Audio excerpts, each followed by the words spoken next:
Hello.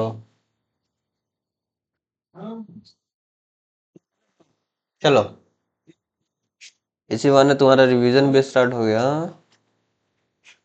तुम्हारा तो बल्ले बल्ले हो गया। तो एटम्स मॉलिक्यूल्स में जो हमारा लास्ट टॉपिक उसको देखेंगे। ठीक है। ग्राम एटॉमिक मास, ग्राम मॉलिक्यूलर मास, और साथ ही साथ मोल कंसेप्ट देखने वाले हैं। ठीक है। उससे पहले देखो, फॉर्मूला यूनिट मास समझते हैं क्या होता है। फॉर्मूला यूनिट मास तो is the sum of atomic masses of all atoms in one formula unit of an ionic compound। देखो, मॉलिक्यूलर कंपाउंड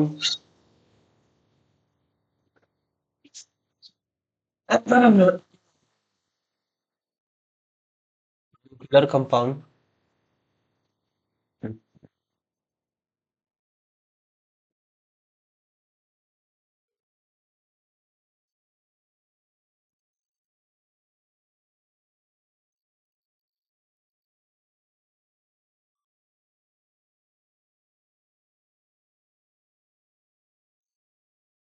मॉलिक्यूलर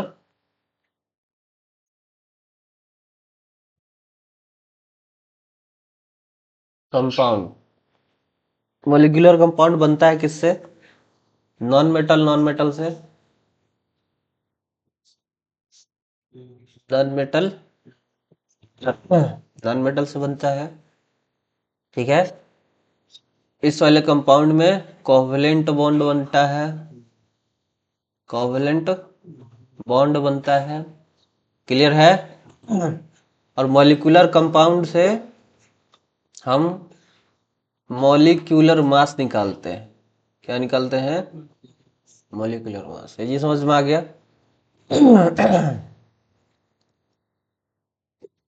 अब आओ, क्या चीज? Formula unit mass. तो फॉर्मूला यूनिट मास जो है वो आयनिक कंपाउंड में लगता है। कौन से कंपाउंड में लगता है?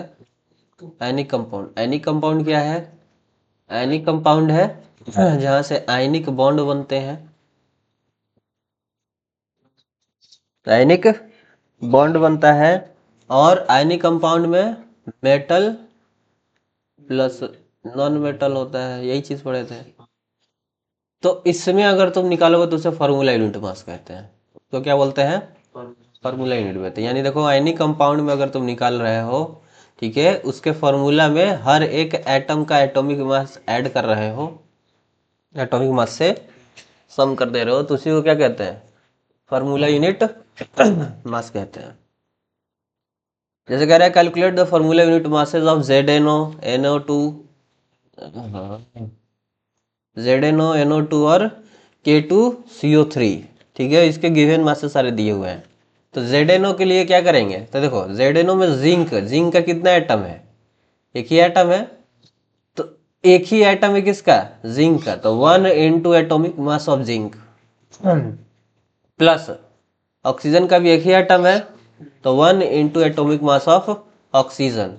अब एटॉमिक मास ऑफ जिंक कितना होता है? 65। तो 1 × 65, और ऑक्सीजन का 16 होता है, तो 1 × 16। तो यहाँ से टोटल कितना आ जाएगा? 81 आ जाएगा। आ रहा है समझ में? तो इस तरीके से फॉर्मूलेट मास निकालते हैं। अब यहाँ पे जो ZnO है, ZnO में जिंक तो मेटल है और ऑक्सीजन क्या है? नॉन मेटल है। तो मेटल नॉन मेटल के ही उससे क्या कहते हैं? Ionic compound. ये आयनिक कंपाउंड है। ये भी आयनिक कंपाउंड है। ये भी आयनिक कंपाउंड है। तो आयनिक कंपाउंड में क्या निकलता है? Formula unit mass. ठीक है, जिसका यूनिट भी सेम रहता है, यूं ही लिखते हैं, यूनिफाइड मास। यहाँ तो कोई डाउट है? तो निकल जाएगा फार्मूला यूनिट मास सबका। तो इन सब का निकाल लेना। इन सब का निकाल लेना। अब नेक्स्ट आओ एटॉमिक मास। तो एटॉमिक मास के लिए रिवीजन हम बताए हुए थे क्या, कि एक तरबूज का 12 टुकड़ा करते हैं, उसको जो है एक उस तरबूज का वजन कितना है? 60 ग्राम था। तो एक टुकड़ा यानी 1x is equal to 1x is equal to 60/12 करते हैं। यानी 5 ग्राम आता है उस तरबूज का एक टुकड़े का वजन। और इसी 5 ग्राम से हम लोग तौलते हैं किसको, उस एप्पल को, एक एप्पल को, एक एप्पल को क्या करते हैं, तौलते हैं, यानी इसका रिलेटिव मास क्या निकालते हैं, रिलेटिव मास करते हैं। दूसरे का मास से इसको मास को क्या करते हैं, कंपेयर करते हैं। याद आ रहा है? कार्बन 12 रहता है, C12 एटम यूज करते हैं। कार्बन के टोटल 3 जो है वो आइसोटॉप्स थे, 13 14 भी था, याद है? ये पूरा 98.99% प्रेजेंट होता है एटमॉस्फेयर में, ज्यादा होता है, सबसे ज्यादा यही होता है, इसीलिए इसको लेते हैं। तो atomic mass of an element is the relative mass of one atom. एक एटम का क्या होता है, रिलेटिव मास होता है, यानी C12 एटम का कितना एटम, 1 एटम। गजब हाल है उसका, 1 atom of C12 atom, 1 atom of C12 atom, ठीक है। यानी C12 एटम, C12 एलिमेंट का एक एटम, C12 एलिमेंट का एक एटम से जो है वो लोग लेते हैं और उसको कंपेयर करते हैं। क्लियर है? किससे, इससे। तो 12 AMU यानी 12U जो है वो किसके इक्वल हो गया, 1 एटम ऑफ C12 के। 12U किसके इक्वल हो गया, 1 एटम ऑफ C12 के। आर समझ में क्या कह रहा है, वो वही हाल हो गया कि 12 टुकड़ा जो है वो एक एप्पल, 12 टुकड़ा जो है वो किसके हो गया, पूरे पूरे उसके इक्वल हो गया, एक एप्पल के, नहीं एक एप्पल नहीं, क्या कहते हैं, पूरे तरबूज के वजन के इक्वल हो गया। तो 12 टुकड़ा जो है, ये मान लो ये C12 तरबूज है, समझ में आ रहा है, C12 क्या है, एक तरबूज है। तो 12 टुकड़ा जो है वो C12 के इक्वल हो गया। तो एक टुकड़ा यानी 1 AMU is equal to 1 atom of C12 by 12। तो वही चीज तो लिखा है कि 1/12 ऑफ कार्बन एटम से कंपेयर करते हैं किसी भी अदर एलिमेंट का एक एटम के मास को, उसी को हम क्या कहते हैं, एटॉमिक मास कहते हैं। उसी को हम क्या कहते हैं, एटॉमिक मास। कि किसी भी अदर एलिमेंट का एक एटम का मास जो है हम C12 के एक एटम के 1/12 से कंपेयर करते हैं, उसी से हम क्या निकालते हैं, एटॉमिक मास निकालते हैं। यही था तुम्हारा एटॉमिक मास। एटॉमिक मास को डिनोट करने का तरीका है U या फिर AMU, U या फिर AMU, ठीक है। अब आते हैं ग्राम एटॉमिक मास पर। तो ग्राम एटॉमिक मास जो है वो एटॉमिक मास ही होता है उस एलिमेंट का, बस एक्सप्रेस्ड करते हैं किसमें, ग्राम में, एक्सप्रेस करते हैं किसमें, ग्राम में। बाकी चीजें सेम रहती है, यानी न्यूमेरिकल वैल्यू सेम रहता है, यूनिट चेंज हो जाता है। न्यूमेरिकल वैल्यू सेम रहता है, यूनिट चेंज हो जाता है। तो एटॉमिक मास और ग्राम एटॉमिक मास का जो वैल्यू है, न्यूमेरिकल वैल्यू है, वो सेम रहेगा, बस उसका यूनिट क्या हो जाएगा, चेंज। यूनिट मतलब U के जगह पे क्या लिख देंगे, अब G लिख देंगे। U की जगह पे क्या लिख देंगे, Z। U की जगह पे क्या लिख देंगे, Z लिख देंगे। हाँ, क्लियर है? एग्जाम्पल समझो कि मान लेते हैं कि हमारे पास ऑक्सीजन एटम है। मान लेते हैं ये ऑक्सीजन एटम हमारे पास कितने हैं, X अमाउंट में हमारे पास ऑक्सीजन एटम है। X अमाउंट में हमारे पास क्या है, ऑक्सीजन एटम। आ रहा है समझ में? तो कह रहा है कि हम मान लेते हैं हमारे पास जो है X amount of oxygen atom है। So when the mass of X amount of oxygen in gram, तो इस X अमाउंट का जो मास है, X अमाउंट का जो मास है किसमें, इन ग्राम, क्लियर है, becomes numerically equal to the atomic mass of oxygen. तो ये जो X अमाउंट का जो मास है, जो वजन होगा इन ग्राम में, ठीक है, वो न्यूमेरिकली इक्वल होगा किसके, इस ऑक्सीजन के एटॉमिक मास के, इस ऑक्सीजन के एटॉमिक मास के। तो इस ऑक्सीजन का एटॉमिक मास क्या था, 16U। ऑक्सीजन का एटॉमिक मास कितना होता है, 16U होता है। तो न्यूमेरिकली इक्वल है उसके किसके, एटॉमिक मास के, यानी 16U के ये न्यूमेरिकली इक्वल है। लेकिन लेकिन क्या कह रहा है, देन दैट सब्सटेंस, यानी इस सब्सटेंस के जो एटॉमिक मास उसके न्यूमेरिकली इक्वल है, तो हम उसी को क्या कहते हैं, ग्राम एटॉमिक मास बोल देते हैं। फर्क ये है कि बस यू के जगह पे क्या लिख देते हैं, जी लिख देते हैं, यानी कि 16 जी जो है वो हमारा क्या होता है, इस एक्स अमाउंट ऑफ मास का ग्राम एटॉमिक मास होगा।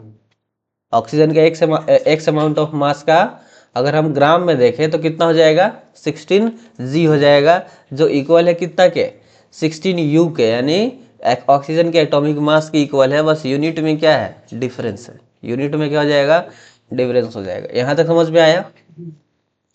यानी atomic mass of one atom of oxygen कितना होता है, 16 यू। एक एटम ऑक्सीजन का अगर हम उसका एटॉमिक मास देखें तो 16 यू होता है। तो ग्राम एटॉमिक मास कितना हो जाएगा, 16 जी हो जाएगा, 16 जी हो जाएगा, यानी 16 ग्राम हो जाएगा। अब ये जो 16 ग्राम आया है ये कितने एटम का आया है, ऑक्सीजन का कितना एटम 16 ग्राम होगा, ऑक्सीजन का कितने एटम को हम बोलेंगे कि 16 ग्राम है। जैसे यहाँ पर हम ये 16 यू को बोल रहे थे कि ये ऑक्सीजन का एक एटम है, तो उसी तरीके से ये 16 जी जो है वो ऑक्सीजन के कितने एटम का मास है, आ रहा समझ में। तो ये ऑक्सीजन का 6.022 इंटू 10⁻23 एटम का मास होता है, कितना, 16 जी। क्लियर है। सोचो ये 16 यू तुम्हारा क्या था, एक एटम का मास था ऑक्सीजन का, और यहाँ पर जो तुम्हारा ये 16 जी है, 16 जी, ये 6.022 इंटू 10⁻23 ऑक्सीजन के एटम होंगे, उतना ऑक्सीजन के एटम के बराबर है 16 जी। अरे समझ में, उतने एटम के मास के बराबर है क्या हमारा, 16 जी। क्लियर है ये चीजें, ये नहीं क्लियर है, आगे बढ़ते हैं। क्या चीजें चेंज की हैं, ये चीज समझ में आया कि नहीं आया, क्लियर है। थोड़ा और इसको जो है अपडेट किए। अब आते हैं आगे ग्राम एटॉमिक मास पर, आगे समझते हैं ग्राम एटॉमिक मास को, आगे समझते हैं। तो इसका डेफिनेशन क्या निकला कि the amount of an element, यानी कि जो एलिमेंट का अमाउंट है, having mass equal to its gram atomic mass, तो उसका जो एटॉमिक मास होगा वो किसके इक्वल होगा, ग्राम एटॉमिक मास की इक्वल होता है। उसी को हम ग्राम एटम भी बोलते हैं, जिसको जी एटम भी बोला जाता है। और इसमें सिर्फ और सिर्फ यू को रिप्लेस कर देता है किससे, जी से। आ रहा है समझ में, उसी को हम क्या कहते हैं, ग्राम एटॉमिक मास बोलते हैं, उसी को हम क्या बोलते हैं, ग्राम एटॉमिक मास बोलते हैं। एग्जाम्पल से समझो जरा, कि अगर एटॉमिक मास हाइड्रोजन का 1 यू है, ये देखो बहुत अपडेटेड करके बना है और थोड़ा सा और अच्छा कर दिए हैं चीजें, ठीक है। तो अगर एटॉमिक मास हाइड्रोजन का कितना आता है, 1 यू होता है, तो इसका जो ग्राम एटॉमिक मास होगा हाइड्रोजन का वो कितना हो जाएगा, 1 जी।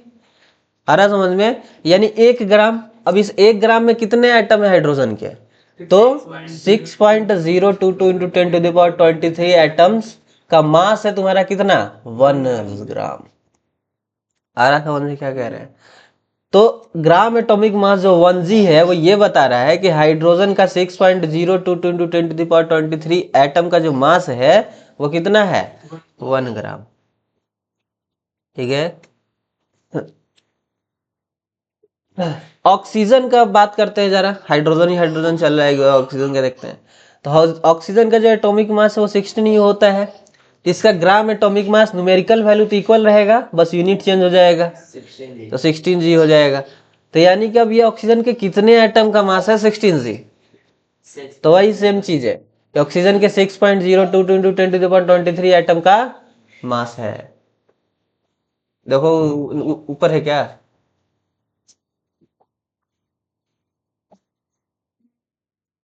क्लियर है कि नहीं क्लियर है ये। तो 6.022 इंटू 10⁻23 एटम का ऑक्सीजन का मास के बराबर हो जाएगा 16 जी।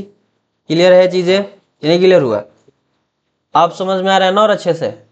चलो, तो ये हो गया तुम्हारा ग्राम एटॉमिक मास खत्म। अब आते हैं मॉलिक्यूलर मास। तो मॉलिक्यूलर मास क्या होता है, तो ये भी एक तरह का रिलेटिव मास होता है एटॉमिक मास की तरह, इसको भी रिलेट ही करते हैं। इसमें भी वही सेम चीज है कि कार्बन C12 का एटम लेते हैं, एक एटम, और इसको कंपेयर करते हैं पूरे एक मॉलिक्यूल से। दूसरे जो एटम का मॉलिक्यूल है उसे क्या करते हैं, उसका अगर हमको उसका अगर वजन निकालना है तो इससे कंपेयर करते हैं उसको, आ रहा समझ में, और निकाल लेते हैं। तो यानी कि 1/12 ऑफ मॉलिक्यूल्स का बराबर आएगा, ये भी सेम चीज, सेम एटॉमिक मास की तरह ये भी हो गया। तो ये क्या है, ये भी रिलेटिव मास है, एक मॉलिक्यूल ऑफ सब्सटेंस का, सब्सटेंस मतलब एलिमेंट या कंपाउंड के बारे में बात कर रहे हैं, और इसको हम किससे डिनोट करते हैं, इसको भी डिनोटेड करते हैं यू से ही। मोलिकुलर मास का डेफिनेशन अगर देखें तो the sum of atomic masses of all the atoms in molecule, यानी पूरे मॉलिक्यूल्स में जितने भी एटम, उन सब एटम का क्या कर दो, उसके एटॉमिक मास लिख के सम कर दो। जैसे मान लो H2 है, H2 ये तो मॉलिक्यूलर कंपाउंड है ना, तो मॉलिक्यूलर कंपाउंड कहीं तो मॉलिक्यूलर मास निकलता है, क्यों, क्योंकि आयनिक कंपाउंड का तो फार्मूला यूनिट मास निकलता है, आयनिक कंपाउंड का क्या निकलता है, फार्मूला यूनिट मास निकलता है, आ रहा समझ में। और मॉलिक्यूलर कंपाउंड का क्या निकलता है, मॉलिक्यूलर मास निकलता है, मॉलिक्यूलर कंपाउंड का क्या निकलता है, मॉलिक्यूलर मास। तो ये मॉलिक्यूलर कंपाउंड ही है, क्यों, क्योंकि हाइड्रोजन भी नॉन मेटल है और ऑक्सीजन भी नॉन मेटल है, तो ये तो मॉलिक्यूलर ही कंपाउंड है ना, H2O।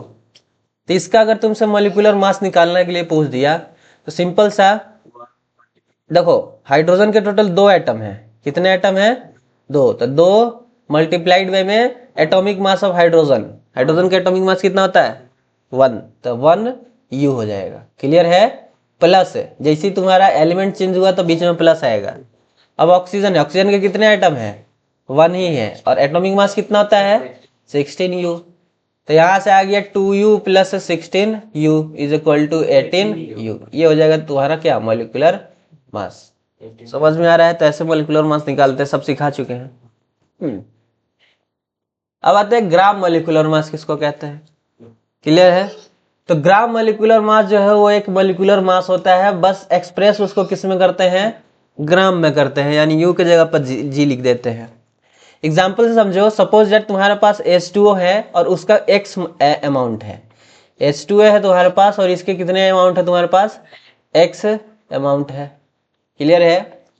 तो ये जो X अमाउंट है H2O का, तो हमको इसको ग्राम में, इसका वजन हमको मास इसका कैलकुलेट करना है। इस X अमाउंट ऑफ H2O का मास जो है वो हमें किस में चाहिए, ग्राम में चाहिए। तो इसका, इस H2O का जो मॉलिक्यूलर कंपाउंड होगा, सॉरी मॉलिक्यूलर मास होगा, कितना होता है 18U, अभी निकल गया है। तो इस H2O का जो H2O जो कंपाउंड है, ठीक है, मॉलिक्यूलर कंपाउंड है, इसका जो मॉलिक्यूलर मास होगा 18U, तो इसके न्यूमेरिकल वैल्यू के इक्वल होगा ग्राम वाला वैल्यू, बस यूनिट चेंज हो जाएगा, बस क्या हो जाएगा, यूनिट चेंज हो जाएगा। आ रहा समझ में क्या कह रहे हैं, क्लियर है।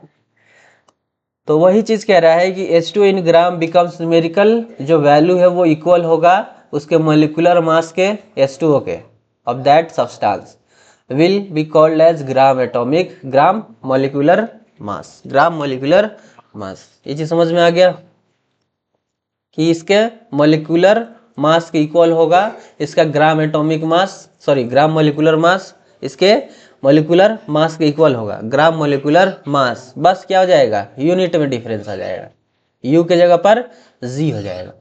तो अब ये जो 18G आया है, ये तो 18G H2O का एक मॉलिक्यूल का था, 18G जो आया था वो H2O का एक मॉलिक्यूल का था, 18U जो था वो H2O का एक मॉलिक्यूल का था। तो ये 18G कितने मॉलिक्यूल का है, H2O का कितने मॉलिक्यूल का मास है तुम्हारा ये 18G। तो सेम वही चीज, ये H2O का 6.022 × 10⁻23 मॉलिक्यूल्स का मास होता है क्या, 18G, यानी 18 ग्राम। आ रहा समझ में क्या कह रहे हैं। और ये जो 6.022 × 10⁻23 है, इसी को हम एवोगैड्रो नंबर बोलते हैं, इसी को हम क्या बोलते हैं, एवोगैड्रो नंबर बोलते हैं, इसी को क्या बोलते हैं, एवोगैड्रो नंबर बोलते हैं। क्लियर हो गया ये चीजें। चलो एग्जांपल समझो, हाइड्रोजन को 1U हो गया एटॉमिक मॉलिक्यूलर मास में, नहीं एटॉमिक मास में, हाइड्रोजन है ना सिंपल सा, तो एटॉमिक मास में कितना हो जाएगा 1U, तो ग्राम एटॉमिक मास इसका कितना हो जाएगा 1G। एटॉमिक मास ऑक्सीजन का 16U होता है, ग्राम एटॉमिक मास कितना हो जाएगा 16G। मॉलिक्यूलर मास, क्योंकि ये देखो H2 आ गया, H2, हाइड्रोजन 2 एटम हो गए, 2 एटम हो गया तो मॉलिक्यूल फॉर्म कर गया। H2 है तो 2U हो जाएगा, क्योंकि एक एटम का 1U तो 2 एटम के 2U, 2u है तो 2g हो जाएगा। ठीक है, अभी 5g है, क्लियर है, लेकिन 2g चल रहा है। क्या हो गया, क्या हुआ? O2 है तो 16, एक एटम का 16 होता है तो दो एटम के 32 हो जाएगा, और यहाँ 32g हो जाएगा gram molecular mass. Gram molecular mass कितना हो जाएगा? 32g हो जाएगा। हाइड्रोजन का अभी हम लोग देख के आए हैं 18u होता है। 18u होता है मोलिकुलर मास। हाइड्रोजन का कितना होता है? 18u होता है। तो ग्राम मोलिकुलर मास कितना हो जाएगा? 18g हो जाएगा। मोलिकुलर मास CO2 का भी देख करके आए हैं।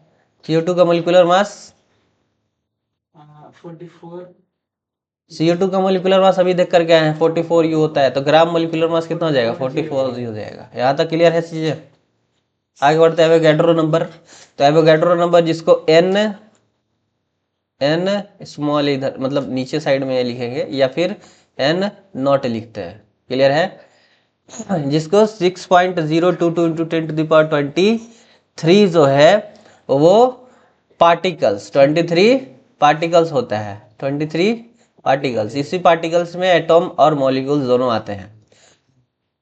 पर मोल अभी बात करेंगे पर मोल क्या है। तो एवोगैड्रो नंबर जो है 6.022 इंटू 10⁻23 पार्टिकल्स होता है। अब ये ग्राम पर मोल भी हो सकता है या फिर एटम्स या पर मॉलिक्यूल्स पर मोल भी हो सकता है। तो इतना चीज अभी ध्यान रखना, ये चीज क्लियर है।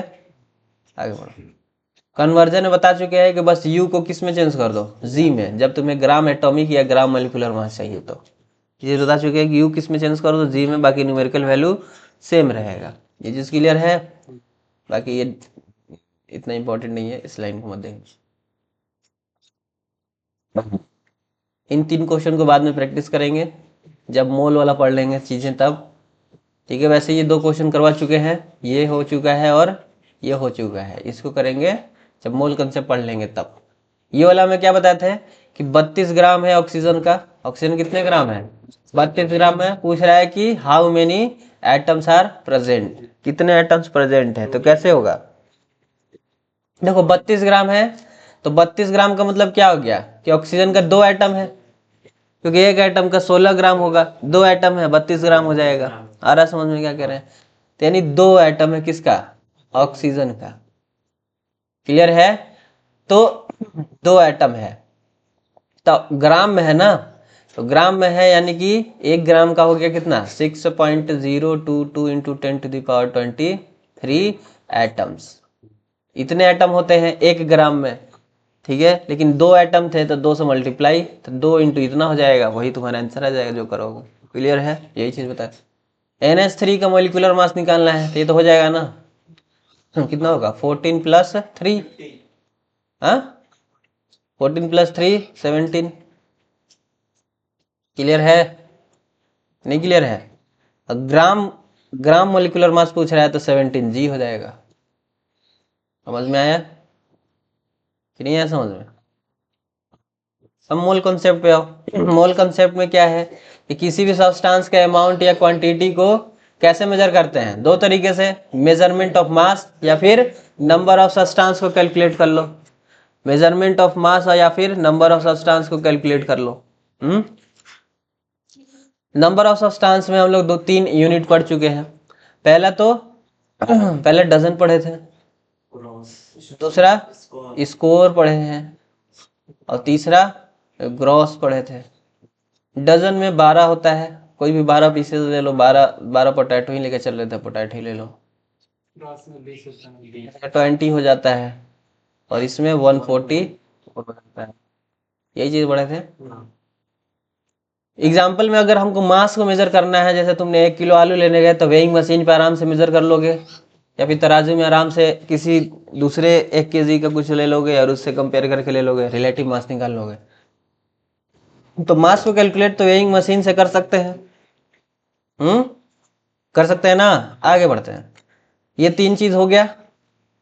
ये सब क्या है? ग्रोस, डजन और स्कोर, ये सब जो है यूनिट्स है जो नंबर ऑफ सब्सटेंस के नंबर को बताता है, गिनने में मदद दिलाता है। ठीक है, 1 डजन बोलने का मतलब ही दिमाग में आ गया कि 12 पीसेस बोल रहा है चीजों का। तो नंबर ऑफ सब्सटेंस का नंबर बताता है। आ रहा समझ में? केमिस्ट्री में बात करें तो जैसे केमिस्ट्री के बाहर आर्टिकल्स था, आर्टिकल्स का हम लोग क्या कर रहे थे, मास या फिर उसके नंबर ऑफ सब्सटेंस को गिन रहे थे, नंबर ऑफ सब्सटेंस को गिन रहे थे। उसी तरह केमिस्ट्री में पार्टिकल्स में, जैसे पार्टिकल्स में एटम आ गया, मॉलिक्यूल आ गया, इलेक्ट्रॉन आ गया, प्रोटॉन आ गया, न्यूट्रॉन आ गया, आयंस आ गए, इन सब को क्या करते हैं, इन सबको मेजर करते हैं, इन सबको क्या करते हैं, मेजर करते हैं। लेकिन जनरली हम एटम और मॉलिक्यूल को ही क्या करते हैं, मेजर करते हैं। ठीक है, यहाँ तो कोई डाउट है कि गेट बंद कर दो, समझ में आया? तो पहला तो हो गया, इसको भी मेजर करने का क्या, मास को कैलकुलेट करना, और मास का कैलकुलेट करना समझ चुके हैं, एटॉमिक मास या फिर मॉलिक्यूलर मास निकालना। दूसरा है नंबर को कैलकुलेट करना, कैसे करेंगे, अब इसको नंबर को कैसे कैलकुलेट करेंगे, समझ में आ रहा है क्या कह रहे हैं? तो इसके लिए सिंपल सा क्या है, इसके लिए सिंपल सा है कि पहले तुमको दिया गया एक कप राइस, और कहा गया कि भैया इनको एक एक करके गिनते चले जाओ। तो गिनना तो पॉसिबल है, लेकिन थोड़ा टाइम टेकिंग है, टाइम लगेगा, आ रहा समझ में? तो बोले गया कि चलो ठीक है, तुम्हारा क्वांटिटी को कम कर देते हैं। तो क्वांटिटी को कम करके 1 चम्मच क्या दे दिया गया, सॉल्ट दिया गया। और कहा गया कि इसके अंदर जो NaCl का वो है, मॉलिक्यूल है, उसको जरा गिन के बता दो कितना है NaCl का मॉलिक्यूल इसके अंदर। आ रहा समझ में? तो कहोगे अब तो और मुश्किल हो गया, क्यों? क्योंकि मॉलिक्यूल्स तो बहुत छोटे छोटे होते हैं, मॉलिक्यूल्स तो बहुत छोटे छोटे होते हैं, इनको तो और मुश्किल है गिनना। बोले चलो ठीक है, ये हमारा वाटर का ड्रॉपलेट है, एक ड्रॉपलेट है, यहाँ 3 दिख रहे हैं, एक ही ड्रॉपलेट है, और इसके अंदर हमको हाइड्रोजन और ऑक्सीजन के एटम्स बता दो कितने हैं। आ रहा समझ में? तो और मुश्किल हो गया, क्यों? क्योंकि अब तो एटम के लेवल पे चले गए ना, और एटम तो मॉलिक्यूल से और भी छोटा होता है। तो और दिक्कत हो गया। तो अब क्या करें? तो इतना हुआ, यानी कि 1 kg राइस भी नहीं कर पाए, 1 स्पून सॉल्ट भी नहीं कर पाए, 1 वाटर ड्रॉपलेट भी नहीं कर पाए, एक जो स्पून सॉल्ट था उसमें मॉलिक्यूल NaCl का नहीं बता पा रहे हो। नेक्स्ट इम्पॉसिबल है बताना, इम्पॉसिबल से एकदम लग रहा है। यही है देखो तुम्हारा STM, यही तुम्हारा क्या है, स्कैनिंग टनलिंग माइक्रोस्कोप, यही तुम्हारा क्या है, स्कैनिंग टनलिंग माइक्रोस्कोप। आ रहा समझ में? देख रहे हो कितना भारी भरकम है, इतना बड़ा सा। आ रहा समझ में? क्लियर है? तो एटम्स या फिर मॉलिक्यूल्स को माइक्रोस्कोपिक लेवल पे जाके देखना पड़ेगा, और बहुत भयंकर वाला चाहिए हमको, क्या, माइक्रोस्कोप। नॉर्मल माइक्रोस्कोप से भी ये नहीं दिखने वाला है। काउंटिंग जो है प्रैक्टिकली अगर देखें एटम्स और मॉलिक्यूल्स का, तो इम्पॉसिबल सा है। लेकिन साइंटिस्ट को तो भाई जिद था, क्या था, कि हमें अब इनके नंबर्स को भी क्या करना है, काउंट करना है। तो फिर आया एवोगैड्रो नंबर, या फिर एवोगैड्रो आइडियाज आया। ठीक है, तो साइंटिस्ट को तो भाई पार्टिकल्स को काउंट करने का एकदम सर पे चढ़ा था कि नहीं, काउंट करना ही है। मास तो उसका कैलकुलेट कर लिए, लेकिन अब उसके नंबर को कैलकुलेट करना है, कितना एटम है, कितना मॉलिक्यूल है।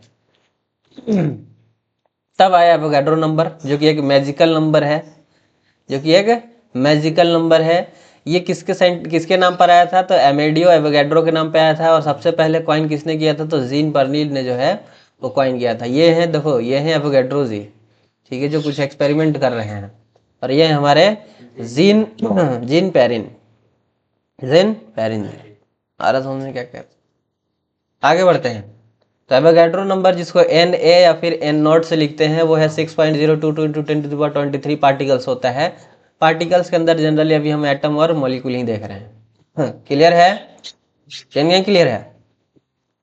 तो ये किसी भी सब्सटेंस के 1 मोल में जो पार्टिकल का जो वैल्यू होता है, नंबर होता है, वो बताता है क्या, हमारा एवोगैड्रो नंबर बताता है कि 1 मोल के अंदर कितना पार्टिकल्स हैं, 1 मोल के अंदर कितना पार्टिकल्स है, वो बताता है क्या, एवोगैड्रो नंबर बताता है। यानी ध्यान से समझो कि जैसे डजन में हम लोग 12 आइटम बोल देते हैं, 12 आइटम, आगे 12 भाई पेंसिल दे दो, 12 पेन दे दो, 12 केले दे दो, तो इसके जगह पे क्या बोल देते हैं, 1 डजन पेंसिल दे दो, हाँ, या फिर 1 डजन केले दे दो, यही बोल देते हैं ना जाकर। इतना बड़ा चीज़ नहीं बोलते हैं, इतना बार डायरेक्ट वैल्यू नहीं बता पाते हैं, डायरेक्ट हम क्या बोल देते हैं, भैया 1 डजन दे दो चीज़ें। तो उसी तरीके से 6.02 × 10⁻23 पार्टिकल्स बोलने की जगह पर हमें एक यूनिट की ज़रूरत था, और वो यूनिट आया क्या, मोल। यानी 1 मोल इज इक्वल टू क्या हो जाएगा, 6.022 × 10⁻23 पार्टिकल्स हो जाएगा। आ रहा समझ में क्या कह रहे हैं? तो 1 मोल इज इक्वल टू क्या हो जाएगा, 6.022 × 10⁻23 पार्टिकल्स। ठीक है, पार्टिकल्स के अंदर एटम या फिर मॉलिक्यूल्स कुछ भी आ सकता है। एटम्स भी तुम्हारे इतने होंगे और मॉलिक्यूल्स भी इतने ही होंगे। यानी 1 मोल में अगर बात करें, अगर एटम्स में तो 6.022 × 10⁻23 एटम, 1 मोल में बात करें तो 6.022 × 10⁻23 मॉलिक्यूल, दोनों ही होंगे। आ रहा समझ में क्या कह रहे हैं?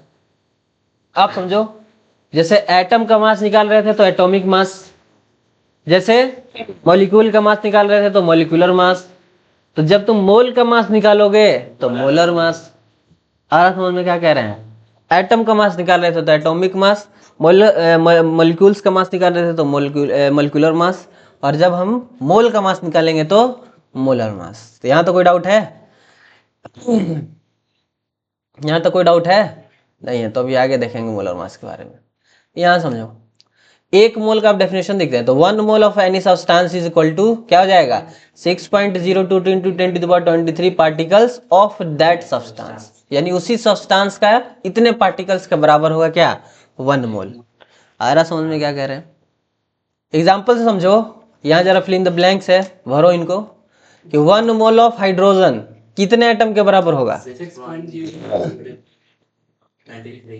अच्छा, तो यही हो जाएगा यहाँ पर। और 1 मोल ऑफ H2O, तो H2O तो हमारा मॉलिक्यूल है ना, ऊपर वो क्या था, एटम था, और ये मॉलिक्यूल है, तो मॉलिक्यूल है तो मॉलिक्यूल्स में पूछेगा कितना है, तो क्या हो जाएगा, वही हो जाएगा। क्लियर है चीजें? दोनों फिल इन द ब्लैंक्स भर गया। यहाँ तो कोई डाउट है? चलो अब आते हैं रिलेटिव मास के लिए। तो हम देखो, हमको पता है क्या, हम लोग पढ़ के आ चुके हैं, 1 एटम ऑफ हाइड्रोजन किसके बराबर होता है, 1 U के बराबर होता है। अगर एक एटम देखे हाइड्रोजन का तो उसका एटॉमिक मास कितना होता है, 1 U होता है। तो 6.022 × 10⁻23 एटम ऑफ हाइड्रोजन ग्राम में कितना होगा, 1 ग्राम होगा। ये चीज पढ़ के आ चुके हैं। क्लियर है चीजें? कब पढ़ के आ चुके हैं ना, पीछे लेट हो रहा है ना अभी। तो 1 ग्राम की इक्वल होगा। अब ध्यान दो कि 1 मोल ऑफ हाइड्रोजन तो इतने बराबर होता है, इतने एटम के बराबर होता है। अभी पीछे देख के आए हैं कि 1 मोल ऑफ हाइड्रोजन एटम में भी होता है 6.022 × 10⁻23 एटम, और मॉलिक्यूल होगा तो मॉलिक्यूल में भी सेम यही रहता है। ये चीज पढ़े हैं। और यही 6.022 × 10⁻23 एटम जो है हाइड्रोजन का, वो 1 ग्राम के भी इक्वल है। तो यानी हम यहाँ इसको इक्वल टू कर सकते हैं 1 ग्राम, जो कि ग्राम एटॉमिक मास है, जो क्या है, ग्राम एटॉमिक मास है। तो यहाँ तो कोई डाउट है? बोलो है तो हम यहां से एक चीज बोल सकते हैं, क्या क्या बोल सकते हैं? तो यहां से हम एक चीज बोल सकते हैं कि मोल के मास को हम क्या बोलते हैं, मोलर मास कहते हैं। मोल के मास को क्या बोलते हैं, मोलर मास बोलते हैं। तो मोलर मास का अगर हमको डेफिनेशन निकालना हो तो क्या बोल सकते हैं कि molar mass is a mass of 1 molecule of substance. एक मॉलिक्यूल ऑफ सब्सटेंस का जो मास होगा उसी को हम क्या बोलते हैं, मोलर मास बोलते हैं। यानी किसी भी सब्सटेंस का एक मॉलिक्यूल का जो मास होगा उसी को हम क्या बोलेंगे, उसका उस सब्सटेंस का मोलर मास बोल देंगे। आ रहा समझ में क्या कह रहे हैं? जैसे एक एटम का जो मास होगा किसी भी एलिमेंट का, उसको एटॉमिक मास बोलते हैं। जैसे हाइड्रोजन का एक एटम का मास 1 U होता है। मॉलिक्यूलर में एक मॉलिक्यूल का जो मास होगा उसी को हम मॉलिक्यूलर मास बोलते हैं। तो उसी तरह मोल में एक मोल का जो मास होगा उस एलिमेंट का, उसी को हम क्या बोल देंगे, मोलर मास बोल देंगे। क्लियर है? तो यहाँ पर देखो, जरा ध्यान से देखना, क्या कि 1 मोल ऑफ हाइड्रोजन जो है वो किसके इक्वल हो जाएगा, उसके मोलर मास के इक्वल हो जाएगा। आ रहा समझ में क्या कह रहे हैं? तो 1 मोल ऑफ हाइड्रोजन जो है वो 1 ग्राम के इक्वल है। कितने ग्राम के इक्वल है? 1 ग्राम। तो हम बोल सकते हैं क्या कि 1 mole of hydrogen is equal to molar mass is equal to 1 U, या sorry 1 G gram atomic mass में। क्लियर हो पा रहा है सब चीजें? यानी ये सब इक्वल है। इसके जगह पे हम यहाँ पे इक्वल लिख कर लिख सकते हैं मोलर मास। समझ में आया? तो 1 मोल ऑफ हाइड्रोजन इक्वल है 6.022 इंटू 10⁻23 एटम्स, और ये इक्वल है 1 ग्राम के इक्वल है, यानी ग्राम एटॉमिक मास 1 ग्राम के इक्वल है। और ये भी इक्वल है किसके, मोलर मास के। मेरा भी फोन लाना, मेरा कह रहे हैं ये भी इक्वल है किसके, मोलर मास के इक्वल है। आ रहा समझ में क्या कह रहे हैं, क्लियर है। 7:21 आज भी लग रहा नहीं होगा कंप्लीट। यहाँ तो कोई डाउट है, चलो। उसी तरह ऑक्सीजन का देखें तो ऑक्सीजन का एक एटम 16 U के बराबर होता है, तो 6.022 इंटू 10⁻23 एटम्स ऑफ ऑक्सीजन 16 ग्राम की इक्वल हो जाएगा, 16 ग्राम की इक्वल हो जाएगा। यहाँ तो कोई डाउट है नहीं। तो ये जो 16 ग्राम, ये इतना एटम 16 ग्राम की इक्वल था, तो यही चीज लिख सकते हैं 1 mole of oxygen is equal to 6.022 into 10⁻23 atom of oxygen की इक्वल है। और ये जो पूरा इक्वल है 16G के, जिसको ग्राम एटॉमिक मास बोलते हैं। आ रहा समझ में। और हमको ये पता है कि 1 मोल ऑफ ऑक्सीजन या फिर 1 मोल ऑफ एलिमेंट जितना मास होता है उतना ही को हम क्या बोलते हैं, मोलर मास बोलते हैं। तो मोलर मास कितना हो जाएगा ऑक्सीजन का, 16G। आ रहा समझ में क्या कह रहे हैं, ये चीज पढ़े थे। यानी कि मोलर मास ऑफ ऑक्सीजन कितना हो गया, 16G। क्लियर है, चलो नेक्स्ट वाटर। मॉलिक्यूल में बात कर लेते हैं, वो दोनों तो एटम था, अब मॉलिक्यूल में बात कर लेते हैं। तो मॉलिक्यूल में भी हमको पता है कि एक मॉलिक्यूल ऑफ H2 18U होता है। तो 6.022 इंटू 23 मॉलिक्यूल्स ऑफ H2O कितना हो जाएगा, 18G हो जाएगा, 18G। और हमको पता है कि एक मोल ऑफ H2O जो है वो इक्वल हो जाएगा कितना, 6.022 इंटू 10⁻23 मॉलिक्यूल ऑफ H2O के हो जाएगा ना, क्योंकि एक मोल है और एक मोल इतने वैल्यू के बराबर होता है, पढ़ के आ चुके हैं। तो एक मोल ऑफ H2O इतने के बराबर हो गया, इतने मॉलिक्यूल्स ऑफ हाइड्रोजन के बराबर हो जाएगा। और ये जो पूरा है ये पूरा बराबर है 18G के। यहाँ देखो नीचे ये वाला 18G के बराबर है, ग्राम मॉलिक्यूलर मास GMM। और हमको पता है कि एक एक मोल ऑफ मॉलिक्यूल कह लो या एक मोल ऑफ एटम कह लो, उसका जो मास होता है उसी को हम मोलर मास बोलते हैं। उसी को हम क्या बोलते हैं, मोलर मास। यानी एक मोल चाहे एटम का हो या एक मोल चाहे मॉलिक्यूल का हो, उसका जो मास होगा उसी को हम क्या बोलते हैं, मोलर मास बोलते हैं। तो जो तुम्हारा यहाँ पर 18G आया था, 18G यही जो तुम्हारा वाटर का क्या हो जाएगा, मोलर मास भी हो जाएगा। 18G तुम्हारा वाटर का क्या हो जाएगा, मोलर मास भी हो जाएगा। क्लियर है या नहीं क्लियर हुआ। और ये जो 18U है वो मॉलिक्यूलर मास होगा। 18U क्या है, मॉलिक्यूलर मास, और 18G क्या है, मोलर मास। आ रहा समझ में क्या कह रहे हैं, क्लियर है। और U और G में तो बहुत बड़ा डिफरेंस है, ठीक है, वो बता चुके हैं। U क्या है, ये एक मॉलिक्यूल का मास है, और 18G जो है वो 6.022 इंटू 10⁻23 मॉलिक्यूल्स का मास है वाटर का। आ रहा समझ में, यही डिफरेंस था, सब बता चुके हैं। तो मोलर मास 18G हो जाएगा। एक क्वेश्चन है, कैलकुलेट करो molar mass of H2O। H2O का मोलर मास कैलकुलेट करो, तो क्या हो जाएगा, सेम ऐसे ही क्या, H हाइड्रोजन के टोटल 2 एटम है, कितने एटम है, 2 एटम है। और ऑक्सीजन का कितना एटम है, एक ही एटम है। तो 2 एटम है और एक एटम का मोलिकुलर मास 1U प्लस एक ही एटम है और एक ऑक्सीजन का एटम का मास 16U, तो टोटल कितना हो गया, 18U। लेकिन ये जो आया ये मोलिकुलर मास आया, ठीक है। अब हमें क्या चाहिए, मोलर मास चाहिए, तो बस इसके यूनिट को चेंज कर दो और 18G कर दो, यही हो जाएगा इसका मोलर मास। वो दोनों में अंतर क्या, समझ में आ गया क्या, वो 2 नीचे और इसमें 2 ऊपर है, तो दोनों में अंतर क्या होगा। कहाँ 2 नीचे है, उसमें H2O में 2 नीचे है ना, H के नीचे 2 है, हाँ इसमें O के बाद 2 हाँ? लिखा है इसमें, बड़ा 2। अरे दोनों में अंतर क्या होगा, वो नीचे ही है। नीचे ही है गधा। क्लियर है। एटॉमिक मास का कंसेप्ट पढ़ा चुके हैं कि atomic mass is equal to number of proton plus number of neutron होता है। अब हमको अगर निकालना है किसी का एटॉमिक मास, जैसे मान लो ऑक्सीजन का ही निकालना है, तो ऑक्सीजन का निकालना है तो इसके अंदर 8 प्रोटॉन और 8 न्यूट्रॉन मिलकर 16U बनाते हैं। आ रहा समझ में। इससे पहले हमको पता होना चाहिए कि एक प्रोटॉन का मास कितना होता है, 1.67 इंटू 10⁻⁻24 ग्राम।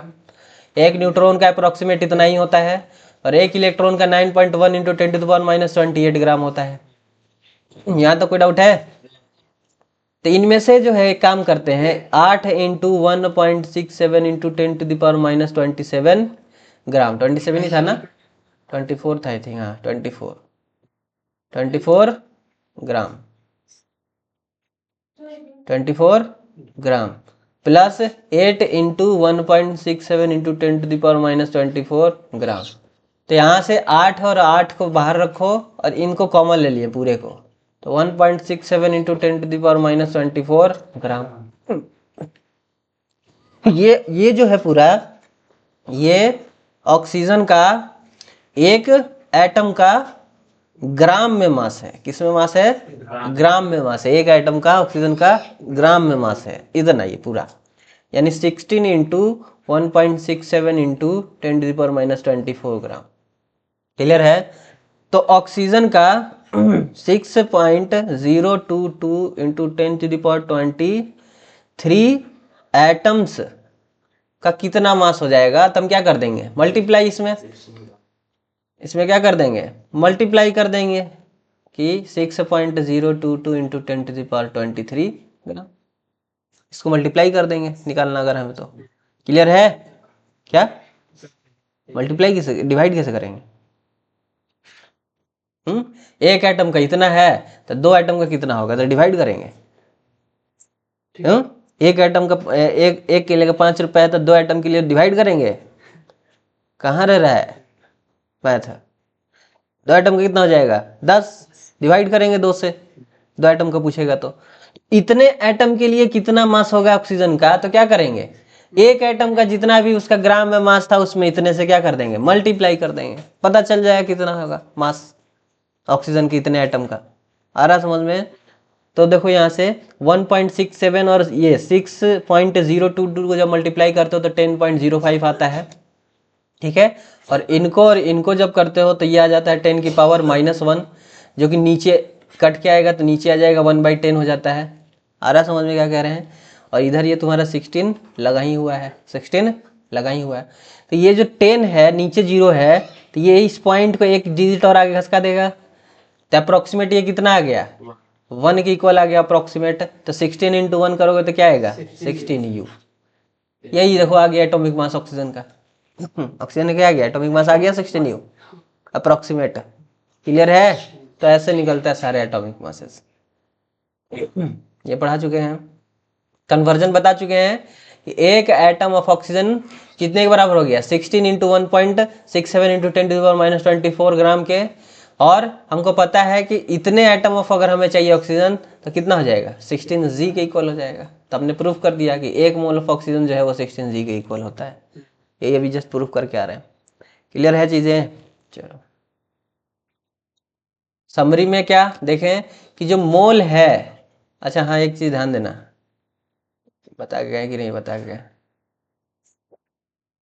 हाँ, जो मोल है ये पार्टिकल्स को मेजर करने के लिए जो है हम यूनिट को यूज करते हैं। मोल का यूनिट क्यों यूज करते हैं? पार्टिकल्स को मेजर करने के लिए। और वहीं पे जो ग्राम था, जो तुम्हारा सॉरी वहीं पे जो ग्रोस था, जो स्कोर था, और जो ये था डजन था, वो आर्टिकल्स का नंबर मेजर करने के लिए क्या करते हैं? यूज करते हैं। उनको किसके लिए मेजर करने के लिए यूज करते हैं? आर्टिकल्स के नंबर को मेजर करने के लिए करते हैं। और यहीं पे पार्टिकल्स को मेजर करने के लिए हम किसका यूज करते हैं केमिस्ट्री में? मोल का यूज करते हैं। पार्टिकल्स को मेजर करने के लिए केमिस्ट्री में किसका यूज करते हैं? मोल का यूज करते हैं। यहाँ तो कोई डाउट है? अब सिर्फ न्यूमेरिकल बचा है। तो पहले तो हम लोग कंसेप्ट जितना पढ़े हैं उसके बेसिस पे जो भी न्यूमेरिकल आएगा कल जो करेंगे उसको हम लोग कंसेप्ट के बेसिस पे न्यूमेरिकल करेंगे, जितना कंसेप्ट अभी पढ़े हैं। और फिर उसी न्यूमेरिकल को ही कुछ फॉर्मूला बताएंगे, 1-2 फॉर्मूला मोल कंसेप्ट का, उस पे कर लेंगे कल ही, यानी दोनों कल करके कंप्लीट कर देंगे इसको। तो आज पूरी तरीके से ये कंप्लीट हो गया, ठीक है। रिकॉर्डिंग देख ले भैया, तो डर लग रहा है इससे, पूरा एक क्लास जो है हमारा बर्बाद हो गया कल का। अब तक तो दूसरा टीचर रहता कहता हटाओ, समझा तो दिए ना, 10 हो गया काम खत्म, जाओ। क्लियर है? तो 1 मोल बराबर इतना होता है, पढ़ा चुके हैं। एवोगैड्रो नंबर जो है वो माइक्रोस्कोपिक या माइक्रोस्कोपिक वर्ल्ड के लेवल पर है, क्योंकि एवोगैड्रो नंबर जो है वो क्या बताता है? एटम या मॉलिक्यूल्स का नंबर काउंट करने के लिए हेल्प दिलाता है। तो एटम और मॉलिक्यूल तो माइक्रोस्कोपिक लेवल की दुनिया में है वो चीज़ें, तो एवोगैड्रो नंबर भी क्या करता है, एक तरीके का ब्रिज है माइक्रोस्कोपिक या माइक्रोस्कोपिक वर्ल्ड का। मास अगर यू में है तो अगर तुम्हें ग्राम में कन्वर्ट करना है तो हम किसका यूज करते हैं, एवोगैड्रो नंबर का ही तो यूज करते हैं ना। हाँ, यू में मास है उसको ग्राम में कन्वर्ट करना है तो एवोगैड्रो नंबर का ही यूज करते हैं। 6.022 × 10⁻23 एटम 16 जी हो जाता है अगर ऑक्सीजन के बारे में बात करें तो वो इक्वल, ये चीज पढ़े थे, ये चीज है। बस हो गया भैया, कंप्लीट पूरा। हो गया पूरा, कल का रिवीजन कंप्लीट, यानी पूरा पीपीटी हो गया हम लोग आज कंप्लीट 7:30 बजे तक में ही। क्लियर हो गया ये पूरा, ये बढ़िया से नोट्स पूरा बना हुआ है, सेम ऐसे ही बना लेना, ठीक है। क्लियर है, तो जो भी अपडेट करना है इसमें कर लेना अपडेट, चीज़ें क्लियर हुआ तो ये सब कर लेना आप, काम कंप्लीट है। इसमें ये जो क्वेश्चन है ये वाला, what is the mass of 3 mole of CO2, 3 mole of CO2 का मास कितना है ये बताना है। क्लियर है, क्यों, क्योंकि 1 मोल बराबर क्या हो जाएगा, 1 मोल ऑफ CO2 जो है वो किसके इक्वल हो जाएगा, 6.022 × 10⁻23 मॉलिक्यूल है ये, तो मॉलिक्यूल है तो मॉलिक्यूल के इक्वल हो जाएगा, मॉलिक्यूल्स की इक्वल हो जाएगा। तो 3 मोल ऑफ CO2 कितना होगा भैया, आ रहा समझ में। तो ऐसे क्वेश्चन में हम क्या करते हैं, क्रिस क्रॉस मेथड लगा देते हैं, मतलब क्रॉस लगा देते हैं। क्रॉस कर देंगे तो क्रॉस करोगे तो क्या जाएगा, एक्स मोल, क्योंकि 1 को 1 से मल्टीप्लाई करोगे तो एक्स मोल हो जाएगा, तो x mole of CO2 is equal to 3 इधर जाएगा तो 3 इंटू में 6.022 × 10⁻23 मॉलिक्यूल्स, 10⁻23 मॉलिक्यूल्स। क्लियर है, अब इसको मल्टीप्लाई करोगे जो आएगा वही इसका क्या हो जाएगा, मास हो जाएगा 3 मोल। आया समझ में, तो अब आया समझ में कैसे करना है न्यूमेरिकल। चलो, तो ये पूरा तीनों क्वेश्चन भी हो गया। अब कुछ क्वेश्चन कल ऐड करके ले आएंगे NCERT से और उसको सॉल्व कर लिया जाएगा, फिर भी पूरा कंसेप्ट हमारा खत्म। समझ में आया, डिटेल में हो गया चीजें, आज कल से ज्यादा आज और अच्छे से क्लियर हुआ होगा। सोचे इसलिए कि चलो इसी बहाने चैप्टर मतलब टॉपिक अच्छा है तो रिवाइज ही करवा देता है। भगवान ही चाह रहे तुम लोग रिवाइज कराने के लिए, तब फिर हम कौन होते हैं। क्लियर है, आवाज इसलिए रोक भी देते हैं पहले भैया,